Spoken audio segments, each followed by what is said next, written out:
지옥으로 보내는 구절, 사도행전 2장 38절에 대해서 말씀드리겠습니다. 왜냐하면 지금 이 사도행전 2장 38절을 모든 교단들이 자기네들의 구원 교리를 가지고 나오는 구절입니다. 침례교 외에 모든 교단들, 즉 캐톨릭, 장로교, 감리교, 영국 성공회, 루터교 모든 교단들이 이 사도행전 2장 38절을 구원론으로 가르치는데, 왜 이것이 지금 우리가 교회 시대에 그 은혜 복음이 아니라는 것을 여러분이 아셔야 되는 것입니다. 첫째, 사도행전 2장 38절에 뭐라 그러시냐면, 베드로가 그들에게 답변하기를 회개하라.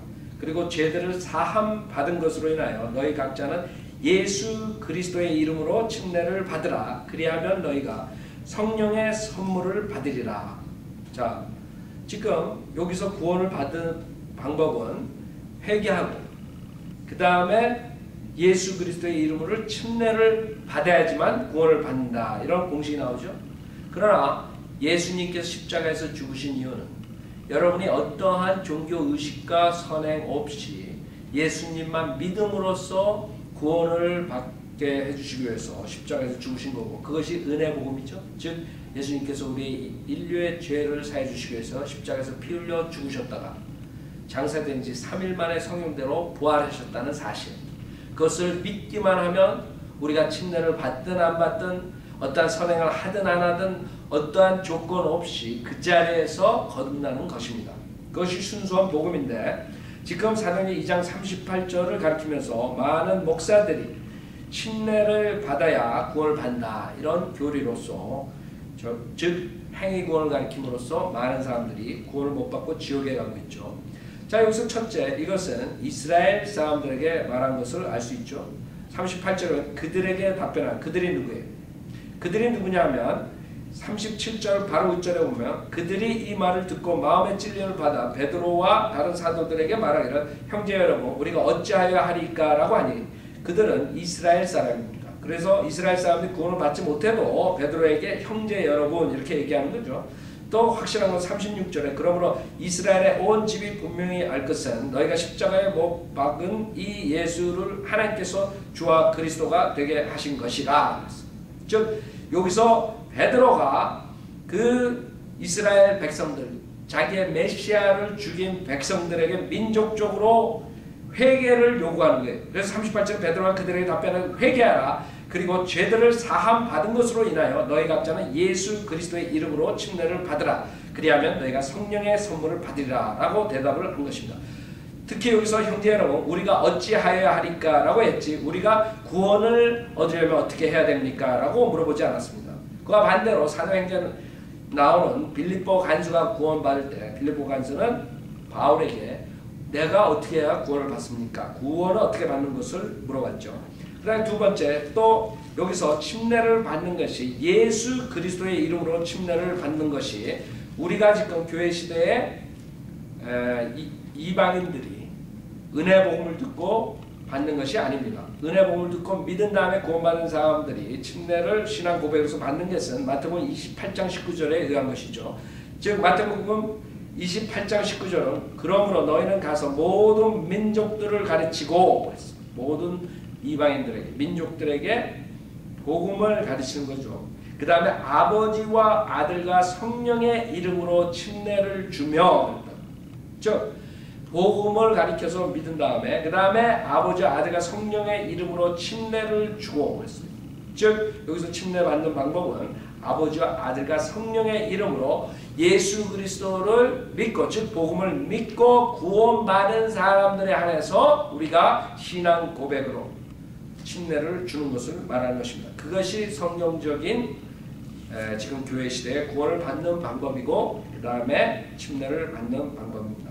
자, 우리가 사도행전 15장에 가서야 결국에는 이 구원을 어떻게 받는 것에 대해서 확실하게 이 사도들이 의논을 한 다음에 얘기하는 것이 나오죠. 사도행전 15장에 예루살렘 회의에서 지금 문제가 생겼는데, 왜 그러냐면 어떤 유대인들은 할례를 받아야 구원을 받는다라는 행위구원을 가리키고 있습니다. 15장 1절에 보면 유대에서 내려온 어떤 사람들이 형제들을 가르치며 말하기를 너희가 모세의 율례에 따라 할례 받지 않으면 구원을 받을 수 없느라고 하더라. 즉 모세 율례에 따라 할례 받아야 구원을 받는다. 그렇죠? 여러분 그렇게 구원받습니까? 여러분 구원받을 때 할례 받고 구원받습니다. 천만의 말씀이에요. 그러나 여기에서 예루살렘 회의에서 그것이 문제가 되죠. 그래서 여기 5절에 보면 그러나 바리새파에서 믿는 몇 사람이 일어나서 말하기를 그들에게 할례를 주는 것이 필요하니 모세의 율법을 지키도록 권고하라고 하더라. 또 어떤 바리새인들이 일어나서 할례를 주는 게 필요하고 모세의 율법을 지키도록 권고해야 된다 그러죠. 그때 6절에 그때 사도들과 장로들이 이 문제를 논의하려고 함께 모였는데 많은 논의가 있은 후에 베드로가 일어나서 그들에게 말하기를 형제 여러분 당신들이 아는 대로 하나님께서 오래전부터 우리 가운데 택하시어 하나님께서 오래전부터 우리 가운데 택하시어 나의 입을 통하여 이방인들이 복음의 말씀을 듣고 믿게 하셨느니라. 즉 여기에서 사도행전 15장에 와서 사도들과 장로들이 의논한 다음에 어떻게 하면 이방인들이 확실하게 구원받는 것을 얘기하는 것입니다. 그렇기 때문에 15장 전에 전환기 시점에서 얘기한 모든 것들은 템포러리적이고 이제 15장에서 뭐라고 얘기하나 잘 보세요. 자 8절에 마음을 아시는 하나님께서는 우리에게 이스라엘이죠. 우리에게 행하신 것과 마찬가지로 그들에게도 이방인들에게도 증거하셔 성령을 주셨으며 우리와 그들 사이에 어떤 차이도 두지 아니하셨으니 믿음으로 그들의 마음을 정결케 하셨느니라. 어떻게 정결케 해요? 물침대로? 아니요. 믿음으로 마음을 정결케 했다. 그런데 이제 너희가 어찌하여 하나님을 시험하여 우리의 조상이나 우리도 감당할 수 없었던 멍에를 제자들의 목에 걸려고 하느냐. 즉 여기서 베드로가 당신들이 잘못했다 이게. 그 이스라엘 그 형제들한테 니네들이 할례 받아야 구원받아. 할례를 지키도록 해라. 필요하다. 뭐 율법을 지키도록 권고하라. 이런 것들이 잘못됐다는 거죠. 그래서 11절에 결론을 내립니다. 베드로. 우리는 주 예수 그리스도의 은혜로 구원받는 것을 믿으며 그들도 마찬가지니라고 하더라. 이렇게 해서 사도행전 15장에 와서야 어떻게 이방인들이 구원받는 것을 얘기할 수 있는 것입니다. 자, 사도행전 16장에 그래서 빌립보 간수가 어떻게 구원받는가 잘 보세요. 빌립보 간수가 30절에 보면 16장 30절에 보면 그리하여 그들을 데리고 나와서 말하기를 선생님들이여. 빌립보 간수가 바울에게 물어보는 거죠. 바울하고 실라에게 선생님들이여 내가 구원을 받으려면 어떻게 해야 하나이까? 라고 하니 그들이 말하기를 주 예수 그리스도를 믿으라. 그리하면 너와 내 집안이 구원을 받으리라고 하니라. 아셨죠?